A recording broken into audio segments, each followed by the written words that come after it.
नमस्कार मित्रांनो, स्वागत आहे तुमचं. काय गाडी पळाली, गाडी अशी पळाली की सगळ्यांनी बघितलंय. आज खरंच मोठं नियोजन केलंय बकासूरचं आणि एक मोठं नंदी म्हणावं लागेल. सरदार कुठला आहे सरदार? सरदार जो आहे तो ज्या गावचं मैदान आहे, नांदोशी या गावचं मैदान आहे, त्या मैदानातीलच बैल आहे हा सरदार नावाचा. आणि काय पळाली गाडी, दहशत बघा. गाडी गटाला कुणीही झुपलेली नव्हती. काय गाडी पळाली, संबंध महाराष्ट्राने बघितलंय. कशा पद्धतीनं गाडी पळाली, कशी गाडी पळाली. वा रे वा, माझा देव बकासूर कशा पद्धतीनं पळालाय आज. एक नंबर हा बकासूरचा आहे, परंतु माझं नशीब नाहीये. त्या मैदानामध्ये नाही जाणार मी. मी मैदानात किनीच्या जाणार आहे, कारण की माझा आजोळ आहे तिकडे. मला बोलवलं आहे तिकडे माझ्या मामांनी, त्याच्यामुळे मला तिकडे जावंच लागेल. मिस करतोय बकासूरला. एवढा मोठा चान्स बकासूरला भेटण्याचा होता, परंतु काय करणार. शेवटी नाही, एवढं पॉसिबल नाही. 11 ते 12 किलोमीटर अंतर आहे माझ्यापासून नांदोशी, परंतु जाऊ शकत नाही. तिकडे जावं लागतंय. माझं काम पण आहे थोडंसं दुसरं, त्याच्यामुळे थोडंसं आहे काम दुसरं महत्त्वाचं आहे, पर्सनल काम आहे. त्याच्यामुळे मी तिकडे जात आहे. बकासूर, वाह! कशा पद्धतीनं गाडी पळाली आज. डोळ्याचं पारणं फेडलं म्हणावं लागेल बकासूरने. आज आज सुट्टी नाही. आज आज एक नंबर आहे. 100% एक नंबर आहे. मला तर असं वाटतंय, बघूया. शेवटी बकासूरच्या सोबत जो बैल आहे सरदार, त्याने साथ दिली पाहिजे बकासूरला.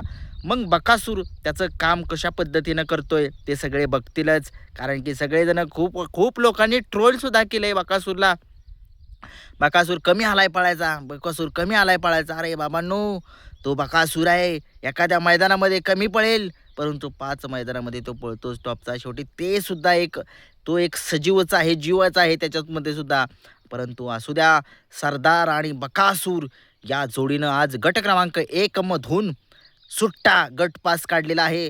गाडीवरती ड्रायव्हर कोण होते?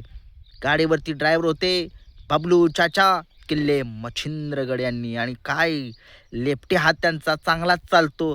आणि आज मला असं वाटतंय, माझं मन मला सांगतंय, आज एक नंबर असेल बकासूरचा.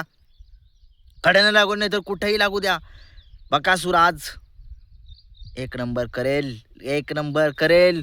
बघूया काय होतंय काय नाही. शेवटी नशिबाने सुद्धा साथ दिली पाहिजे. गाडी आत न लागली पाहिजे. जर गाडी पब्लिक न लागली तर काय सांगू शकत नाही, कारण की मैदानामध्ये आता पब्लिक हळू वाढायला लागले. कारण की बकासूर हा पळण्यासाठी तिथे गेलाय, गट पास झालाय, चौकांना कळेलच. खूप एक्साइटमेंट आहे आज, माझी सुद्धा एक्साइटमेंट आहे. बकासूर शिवाय नाही मजा नाही या बैलगाडा शर्यत क्षेत्रामध्ये. तो एक नंदीच, एक वेगळाच नंदी आहे. तुम्ही बघितलं ज्यावेळेस गाडीवरून खाली उतरला, तो खात होता, एक वाळकं गवत खात होता बकासूर. म्हणजे काय त्या बैलाला काय बोलायच तरी काय, शब्दच नाही ती. बघा की तुम्ही, गाडीतनं खाली उतरावला, नुसतं उभा केला तर भुका लागले का तो गावात पांढरं पिवळं गावात असतं ती खात बसलाय बकासूर.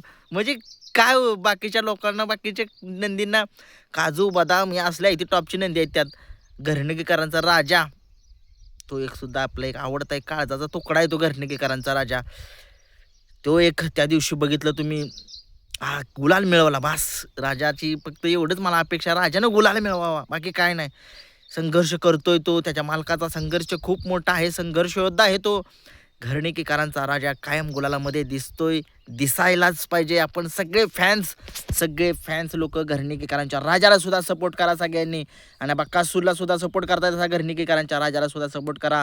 आपल्याला तो एक नंदी खूप आवडतो. बाकी आज मैदानामध्ये बकासूर आणि सरदारने, मैदान आता कुठं लावायचं, लाईव्ह कुठं आहे, सगळ्यांना एक प्रश्न पडला असेल. श्री गणेश या चॅनेलवरती जावा, यूट्यूबला. त्या चॅनेलवरती लाईव्ह मैदान चालू आहे. आणि गट क्रमांक 1 मधूनच गाडी पळाली. दहशत वाघाची बघा, गाडी काय कोणी झोपली नाही गटात.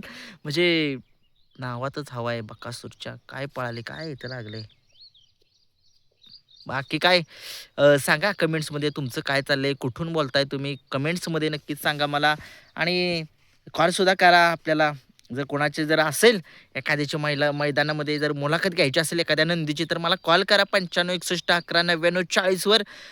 मुलाखत घेऊ, नक्की घेऊ तुमची सुद्धा मुलाखत. अंधारातील बैल उजेडात सुद्धा आणूया.